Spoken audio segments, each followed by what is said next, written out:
لا لا. Assalamualaikum warahmatullahi wabarakatuh.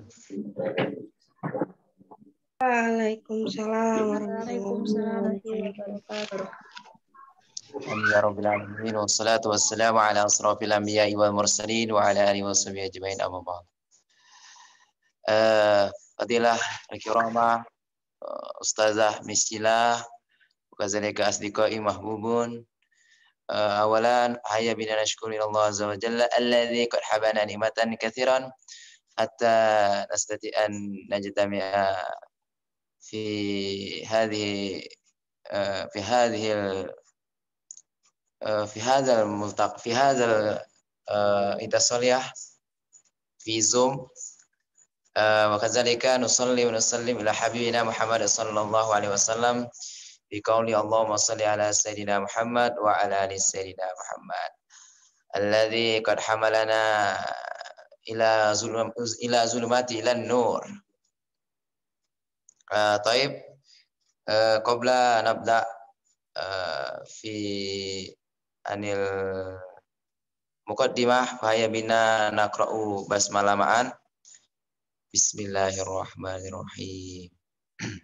Taib ismahu lana ismi Juma Purnomo akunu Raisa Jalsah wa kadzalika yakni maqalatul ula yakni Gita Fitri Ramadhani wa maqalatul Tani yakni Lili Asmaroza wa kadzalika Khalaso Englafida wa Suma Tujibani yakni Silvi Utami Putri wa Juwita. Taib nastamir awalan yakni tasroh min ukhtina Gita Fitri Ramadhani fal tatafaddali ilaiha. Syukron kepada saudara Juma memberikan saya waktu untuk memaparkan sedikit pembahasan materi kami. Adapun pembahasan pertama yakni pengertian antonim. Menurut bahasa Arab, iddat antonim berasal dari kata didda yadiddu diddan yang berarti menolak, berlawanan atau kontradiksi. Sedangkan kata antomini bahasa Indonesia merupakan kata serapan dari bahasa Inggris, yaitu antonimi. Menurut Verhaar 1978, kata antonimi sendiri berasal dari bahasa Yunani kuno, yaitu anoma artinya nama dan anti artinya melawan. Jadi arti harfiahnya adalah nama lain untuk benda lain, atau lebih sering disebut dengan lawan kata. Secara semantik, Verhaar mendefinisikan sebagai ungkapan, biasanya berupa kata tetapi dapat pula dalam bentuk frase atau kalimat yang maknanya dianggap kebalikan dari makna ungkapan lain. Secara mudah, dapat dikatakan antonim adalah kata-kata yang maknanya berlawanan. Misalnya dengan kata bagus adalah berantonimi dengan kata buruk. Kata besar adalah berantonimi dengan kata kecil dan kata membeli berantonimi dengan kata menjual. Dalam bahasa Arab, Taufikur Rahman 2008 menyebutkan dalam bukunya bahwa antonim disebut at-tidad, yaitu huwa ibaratun an wujudi kalimatani fa'aktir ladha dalilatun mutadaddidah. Antonim adalah dua buah kata atau lebih yang maknanya dianggap berlawanan. Sedangkan Ahmad Muhtar Umar mengartikannya sebagai berikut. Al-idadu au al-attidad huwa al-labdu al-istimali fi ma'nani mutadadimaini. Antonim adalah lafaz yang digunakan dalam dua makna yang berlawanan. Lebih lanjut, menurut ilmuwan bahasa modern menyatakan bahwa al-idad atau al-attidad yakni wujudi lafzoni Yakhtilafani nataku wa yatadafu fil makna. Antonim yaitu adanya dua lafaz yang berbeda dalam pelafalan dan berbeda dalam makna. Krida Laksana 1993 mendefinisikan antonim sebagai oposisi makna dalam pasangan leksikal yang dapat dijenjangkan. Hal ini yaitu beberapa pasangan kata yang punya arti yang berlawanan. Dalam bahasa Indonesia kita kenal kata-kata besar kecil, tinggi rendah, jauh dekat, rajin malas, takut berani, gembira sedih, sakit senang, panas dingin, dan lain-lain. Sama halnya dengan sinonim, antonim pun terdapat pada semua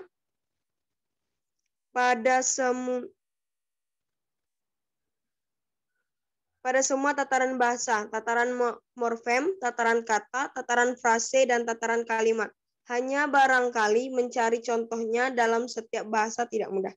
Dalam buku-buku pelajaran bahasa Indonesia, antonim biasanya disebut lawan kata. Banyak orang yang tidak setuju dengan istilah ini sebab pada hakikatnya yang berlawanan bukan kata-kata itu, melainkan makna dari kata-kata itu. Maka mereka yang tidak setuju dengan istilah lawan kata lalu menggunakan istilah lawan makna. Namun, benarkah dua buah kata yang berantonim maknanya benar-benar berlawanan? Benarkah hidup lawan mati, putih lawan hitam, dan menjual lawan membeli? Sesuatu yang hidup memang belum atau tidak mati, dan sesuatu yang mati memang sudah tidak hidup. Jadi, memang berlawanan. Apakah juga yang putih berani tidak hitam? Belum tentu mungkin kelabu. Menurut ilmu fisika, putih adalah warna campuran dari segala warna, sedangkan hitam memang tidak ada warna sama sekali. Lalu, apakah juga sesuatu yang jauh berarti tidak dekat? Juga belum tentu. Nampaknya soal jauh atau dekat bersifat relatif. Patokannya tidak tentu bisa bergeser. Soal menjual dan membeli tampaknya merupakan dua hal yang berlaku bersamaan. Tidak ada proses pembelian tanpa terjadinya proses penjualan. Begitu juga sebaliknya. Dari uraian di atas dapat dilihat bahwa antonim pun sama halnya dengan sinonim. Tidak bersifat mutlak. Itulah sebabnya barangkali dalam batasan di atas, Gerhard 1978 menyatakan yang maknanya dianggap kebalikan dari makna ungkapan lain. Jadi hanya dianggap kebalikan, bukan mutlak berlawanan. Terima kasih, cukup sekian materi dari saya kembalikan kepada moderator.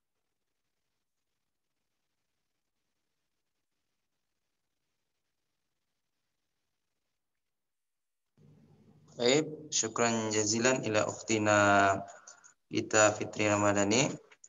Summa yakni ila maqalatain yakni ukhtina Lili Asmaroza fal tatafaddali ilaiha mashkura.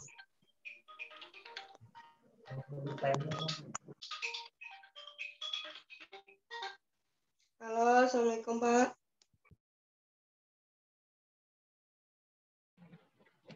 Baiklah, saya Lili Asmaroza akan melanjutkan materi yang selanjutnya, yaitu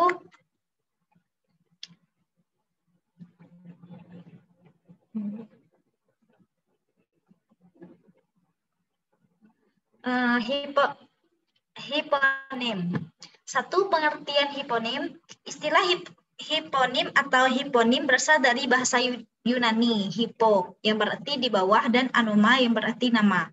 Secara istilah, hiponimi adalah suatu hubungan makna yang mempunyai makna hierarki atau bertingkat. Dejaja Sudarma 2012-71. Contoh hiponim, contohnya Merkurius, Venus, dan Bumi adalah hiponimi dari kata planet, atau contoh lain pesawat. Bus dan kereta adalah hiponim dari kata-kata alat transportasi.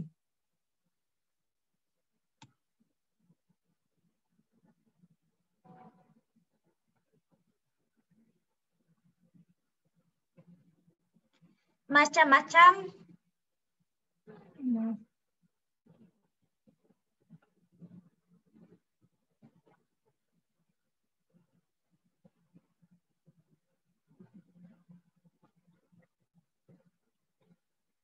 Sudah.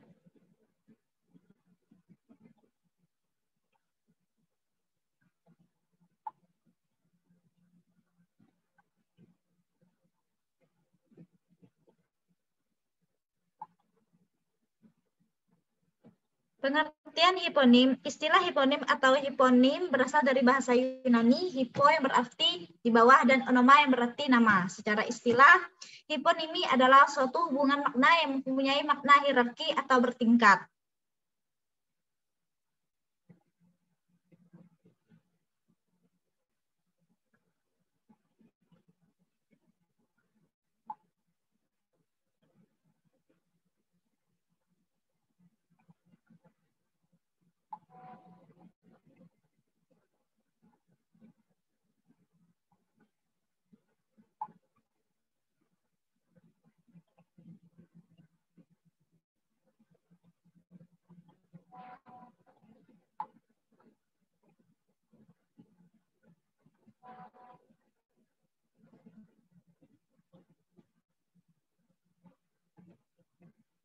Kaifa Lili? Sudah, Jo? Ikhlas. Syukran ila ukhtina Lili. Suma yakni sanadkhulu ila khalasah wa qulul minkum jami'an. Tafaddalu jami'an.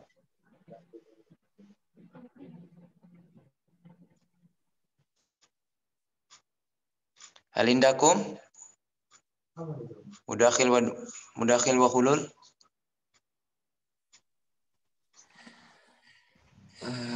Saya jawab.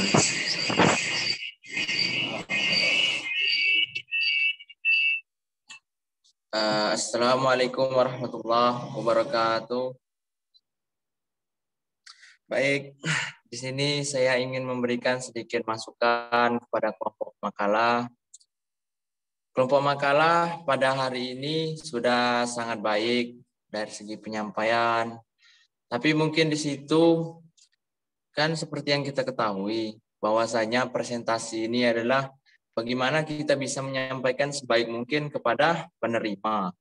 Jadi sebelum melaksanakan melaksanakan presentasi, alangkah baiknya kita kuasai benar-benar dulu. Misalkan begini, dari segi moderator, nanti yang akan dia sampaikan, dia memandu seperti apa, dipersiapkan baik-baik gitu, agar tidak yang pertama.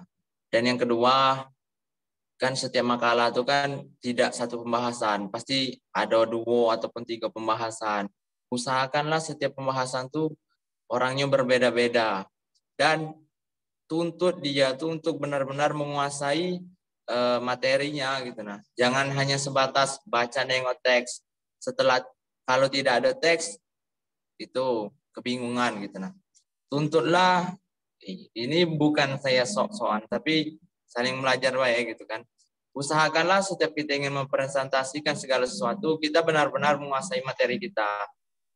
Jadi kan setiap presentasi itu kan kita dibagi, siapa moderator, siapa pembaca, apa pematerinya, siapa yang akan menjawab pertanyaannya, siapa yang akan kesimpulan. Usahakanlah kita menguasai benar-benar tugas kita itu. Jangan hanya sebatas dibagikan dan kita baca, jangan seperti itu. Usahakanlah kita bisa menjalankan tanggung jawab kita gitu. Nah, yang moderator usahakan yang disampaikan memang benar-benar, dan apalagi yang pembaca materi usahakanlah kuasai betul-betul gitu. Nah, itulah mungkin sedikit masukan dari saya dan untuk kita semua gitu. Nah, semoga kedepannya kita semakin lebih baik lagi. Dengan cara saling mengingatkan gini, kita mungkin bisa saling memperbaiki diri lagi agar kedepannya kita lebih baik lagi.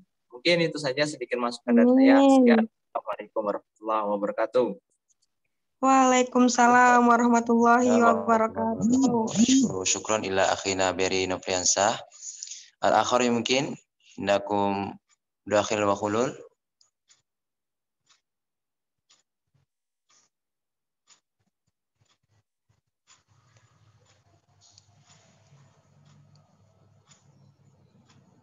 Kaifa?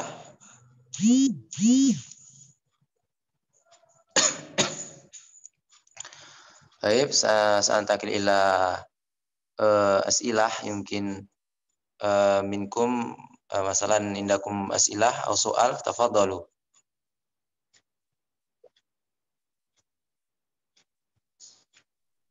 Ana, Bang Jum. Tafadhali akhi. Bismillahirrahmanirrahim. Di sini saya ingin bertanya tentang sebab-sebab antonim. Di sini ada 3 faktor, yaitu faktor eksternal, internal, dan historis. Yang ingin saya tanyakan adalah di faktor internal itu ada motivasi relasi makna dan motivasi relasi lafaz. Tolong dijelaskan ulang dan dikasih contoh agar kita lebih memahami. Soalnya saya masih belum paham apa yang dituliskan di pemakalah tadi. Syukran.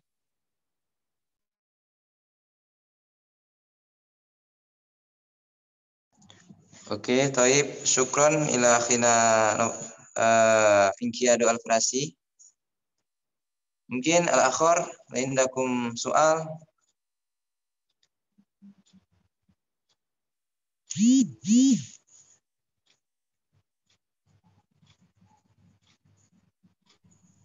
Ana, Jum.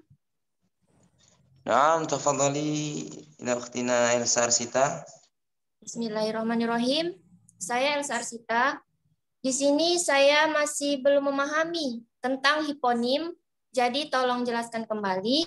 Dan seperti apa contoh bahasa Arabnya yang antonim dan hiponim itu? Contoh dalam bahasa Arabnya. Terima kasih. Wajib. Mungkin al-akhar. Ada cuma. Wahid faqat. Ana. Naam, tafadhali ila ukhtina Rima. Kuliah. Oh, Ulia, afwan. Naam, tafadhali. Pertanyaan Nana, hal-hal penting apa yang perlu diperhatikan dalam hiponim?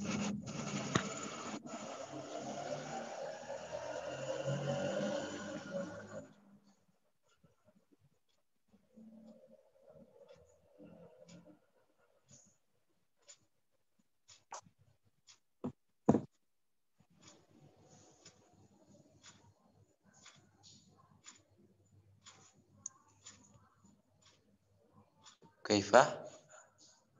Mahmudatul Ulia. Enggak Tafadhali. kedengaran ya suaranya? Kedengaran. Hal-hal penting apa yang perlu diperhatikan dalam hiponim? Oke, syukran. Jum, saya Jum. Afwan, anna lakukan salah as'ilah.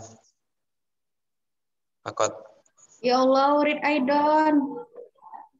Mungkin bisa kita diskusiin gitu Jum. Insyaallah. Nah, maksudnya tampung B yang pengen kalian jawab gitu buat apa? Lawan B gitu. Gimana? Murid Aidon. Baik, terima kasih kepada moderator. Begini, untuk masalah antonim ini kan sudah pernah dibahas gitu. Nah, pernah saya bahas dengan Juma juga lah, pernah bahas tentang antonim gitu. Nah, kan di sana tuh kan macam-macam antonim itu kan dibagi 4 kalau saya tengok di ada perlawanan makna, ada perlawanan makna timbal balik, ada perlawanan makna bertingkat, ada satu lagi tadi lupa saya, ada 4 itu bagiannya. Tapi yang pengen saya tanyakan di sini setelah saya baca dari makalah kelompok pemakalah tadi, di situ yang pertama ada namanya perlawanan makna. Nah, perlawanan makna itu contohnya kayak ini apa? Rojulun dengan mar'atun. Rojulun dengan mar'atun, saya tengok di situ. Dan di situ juga ada perlawanan makna timbal balik. Seperti zaujun dengan zaujatun. Jadi yang pengen saya tanyakan di sini, apa sih perbedaan antara perlawanan makna dengan perlawanan makna timbal balik? Kalau kita resapi dalam-dalam antara zaujun dan zaujatun, rojulun dan atau mar'atun itu kan sama baik gitu nah. Jadi titik pembeda mereka itu apa gitu nah. Sekian, Assalamualaikum warahmatullahi wabarakatuh.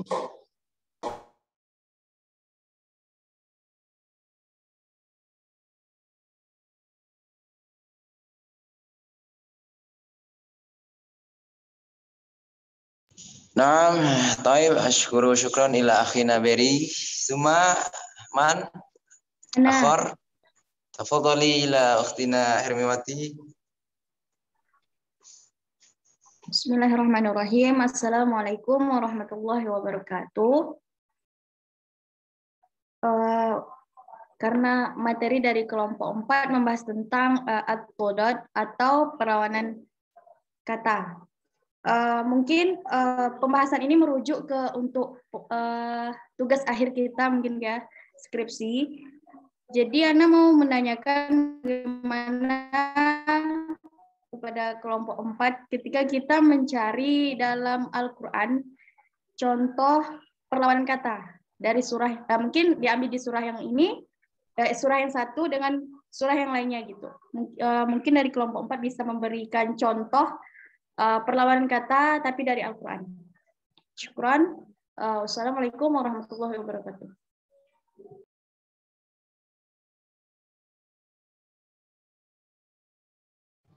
Naam, syukran jazilan ila ukhtina Hermiwati. Mungkin akhar atau hatta huna as'ilah minkum.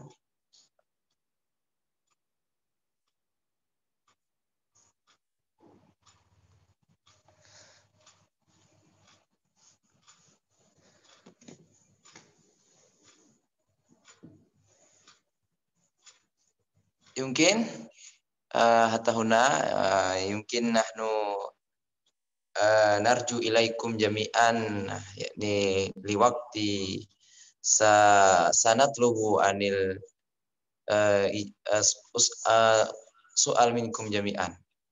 Baik.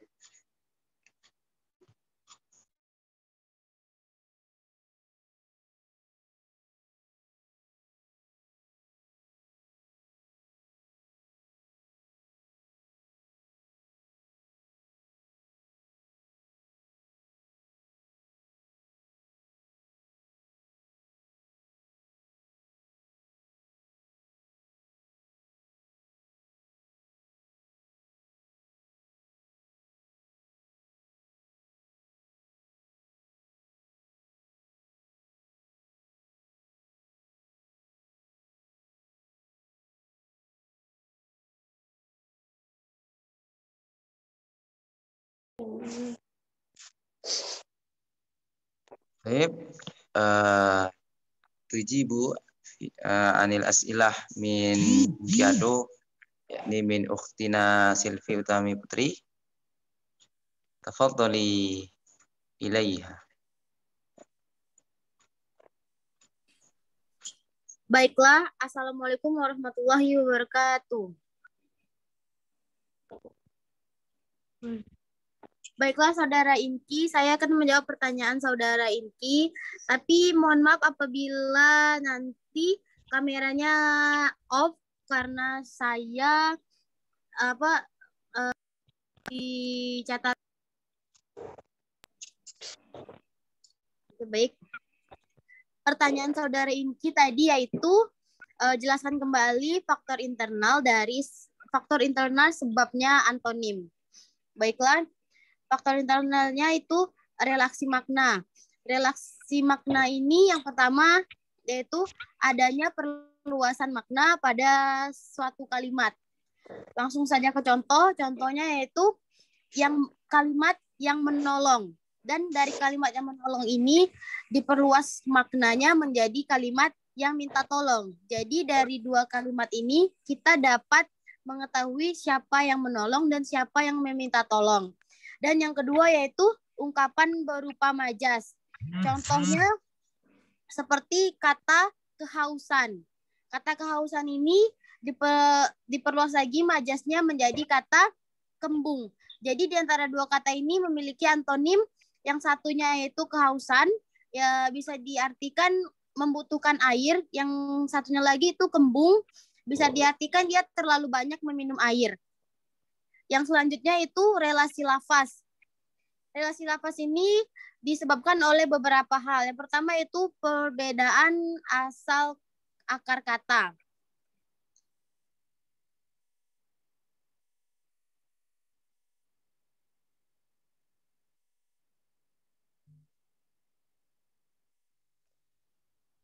Contohnya yaitu kata hilang di mana. Kata hilang dan di mana ini berasal dari akar kata yaitu maupun dan tanpa. Jadi hilang itu berasal dari kata tanpa dan maupun itu berasal dari kata di mana. Dan yang kedua itu substitusi konsonan akar. Seperti pada kata yang bermakna menampakkan. Dan antonimnya itu kata yang menyembunyikan. Jadi ada timbal balik di antara dua kata ini. Azra. Yang ketiga yaitu perubahan tempat akar kata seperti kata yang bermakna mengubah